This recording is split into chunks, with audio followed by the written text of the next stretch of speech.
ಬೆಳಿಗ್ಗಿನಿಂದ ಸಂಜೆ ತನಕ ಬಿಸಿಲಲ್ಲಿ ಬಿದ್ದು ಬೆವರು ಸುರಿಸಿ ದೇಹಕ್ಕೆ ಆಯಾಸ ಮಾಡಿ ಕಟ್ಟಿಗೆ ಹೊಡೆಯುತ್ತಾನಲ್ಲ, ಆ ಕೂಲಿಯಾಳಿಗೆ ಸಿಗುವ ಸಂಬಳ ಎಷ್ಟು? ಎಲ್ಲೋ 100. ಅದೇ ತಂಪಿನ ಕೋಣೆಯಲ್ಲಿ ಕುಳಿತು ಲೆಕ್ಕ ಬರೀತಾ ಇರ್ತಾನಲ್ಲ, ಈ ಅಕ್ಷಮಾಪಿಗೆ ಸಿಗುವ ಸಂಬಳ ಎಷ್ಟು? 1000. ಇದನ್ನು ನೋಡಿದ ಆ ಕಟ್ಟಿಗೆ ಹೊಡೆಯುವ ಯಜಮಾನನ ಹತ್ರ ತಕರಾರು ಮಾಡಿದ. ಏನಂತ? ನೀವು ಅವನಿಗೆ ನನಗೆ ಇಷ್ಟು ಕಡಿಮೆ ಸಂಬಳ ಕೊಡ್ತೀರಿ, ನನ್ನ ಆಯಾಸ ಹೆಚ್ಚು, ಅವ ಎಂತದ್ದು ಇಲ್ಲ, ಮೇಲೆ ಗಾಳಿ ತಿರುಗುತ್ತಾ ಇರ್ತದೆ, ಇವ ಕಾಲ ಮೇಲೆ ಕಾಲ ಹಾಕಿಕೊಂಡು ಕೀಚುತ್ತಾ ಇರ್ತಾನೆ, ಅವನಿಗೆ ಸಂಬಳ ಹೆಚ್ಚು ಕೊಡ್ತೀರಿ, ಇದು ತಪ್ಪಲ್ವಾ ಕೇಳಿದ. ಯಜಮಾನ ಈ ಇಬ್ಬರು ಕೆಲಸದವರನ್ನ ಹತ್ತಿರ ಕರೆದು ಇಬ್ಬರಿಗೂ ಒಂದೊಂದು ಮೊಟ್ಟೆ ಕೊಟ್ಟ. ತಿಂದೆ ಇದ್ದವರಿಗೆ ಬಾಳೆಹಣ್ಣು ಕೊಟ್ಟ. ಈ ಶಾಲೆಯಲ್ಲೆಲ್ಲ ಹಾಗೆ ಅಲ್ವಾ? ಮೊಟ್ಟೆ ತಿನ್ನೋರಿಗೆ ಮೊಟ್ಟೆ, ತಿಂದೆ ಇದ್ದವರಿಗೆ ಅಂತ ಚಿಕ್ಕಿ ಚಿಕ್ಕಿ ಚುಕ್ಕಿ ಕೊಟ್ಟ. ಅದಲ್ಲ, ಈ ಮೊಟ್ಟೆಯನ್ನು ಯಾರು ನೆಲದ ಮೇಲೆ ನೆಟ್ಟಗೆ ನಿಲ್ಲಿಸುತ್ತೀರಿ ಅವರಿಗೆ ನಾನು ಸಂಬಳ ಹೆಚ್ಚು ಮಾಡ್ತೇನೆ ಎನ್ನುವ ಹಾಗೆ. ಈ ಕಟ್ಟಿಗೆ ಹೊಡೆಯುವ ಎಷ್ಟು ಯತ್ನ ಮಾಡಿದ್ರು ಮೊಟ್ಟೆಯನ್ನು ನೆಲದ ಮೇಲೆ ನೆಟ್ಟಗೆ ನಿಲ್ಲಿಸಲಿಕ್ಕೆ ಆಗುತ್ತದ? ಇಲ್ಲ. ಯತ್ನಿಸಿ ಯತ್ನಿಸಿ ಸೋತ. ಈ ಲೆಕ್ಕ ಬರೆಯುವವ ಏನು ಮಾಡಿದ? ಏನ್ ಮಾಡ್ದ?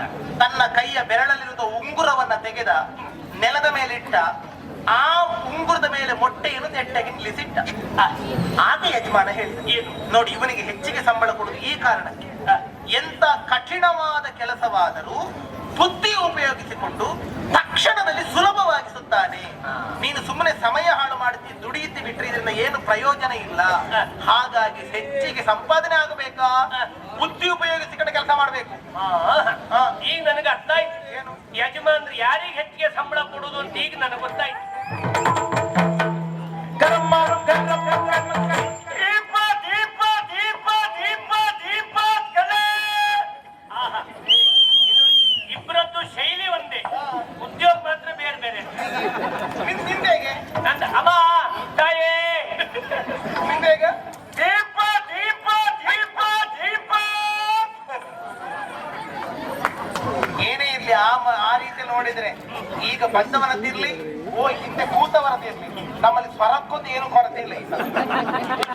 ಸ್ವರ ಸಮಸ್ಯೆ ಇಲ್ಲ ಇಲ್ಲ ಎಷ್ಟದ ಕಿರಿಕಿರಿ ಪುಣ್ಯತಾ ಬೊಬ್ಬೆ ಕಿಟ್ಟಿಗೆ ಹೊಡಿತ ನೋಡಿ ಎಲ್ಲರೂ ಗಾಬರಿ ಮಾಡಿಸಿದ್ದೇನ ನೀನು.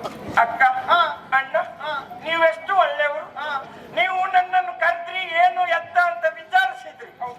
ಎಲ್ಲರೂ ನಿಮ್ಮಷ್ಟು ಒಳ್ಳೆಯವರು ಇರುವುದಿಲ್ಲ ಅಕ್ಕ. ನಾವು ಬಹಳ ಒಳ್ಳೆಯವರು. ಕೆಲವರು ತೆಗೆದಾಕಿದ ಭಿಕ್ಷುಕರಿದ್ದಾರೆ, ಬೇಡುವವರು ಕಟ್ಲೆ ತಗೊಳ್ಳುವುದಕ್ಕೆ ಹಣ ಕೊಡುವುದಿಲ್ಲ ಅಕ್ಕ. ಭಿಕ್ಷುಕರಿಗೆ ಹೊಡಿಬೇಕು. ಭಿಕ್ಷುಕರಿಗೆ ಯಾಕೆ ಮಾಡ್ತೆ? ಪಾಪ ಅವರಿಗೆ ಯಾರು ಕೊಟ್ಟಲ್ಲ, ಅವ್ರು ನಿಂಗೆ ಕೊಡುದ? ಅವ ಹಣ ಬೇಡುವ ಭಿಕ್ಷುಕರಿಗೆ ಅವ ಬೈತಾ ಇರುವುದಲ್ಲ, ಇಲ್ಲಿ ಕೆಲವರು ಕೈ ಹಾಕಿ ಧರ್ಮ ತಿಂತಾರಲ್ಲ ಅಂತವರಿಗೆ ಹೇಳಿದ ಭಿಕ್ಷುಕ. ನೀವು ವ್ಯಾಪಾರದ ಅಂಗಡಿಯಲ್ಲಿ ಹೋಗಿ ಪರಿಚಯ ಮಾಡಿ ಕೈ ಹಾಕಿ ತಿನ್ನೋರಿದ್ದಾರೆ. ಅಕ್ಕ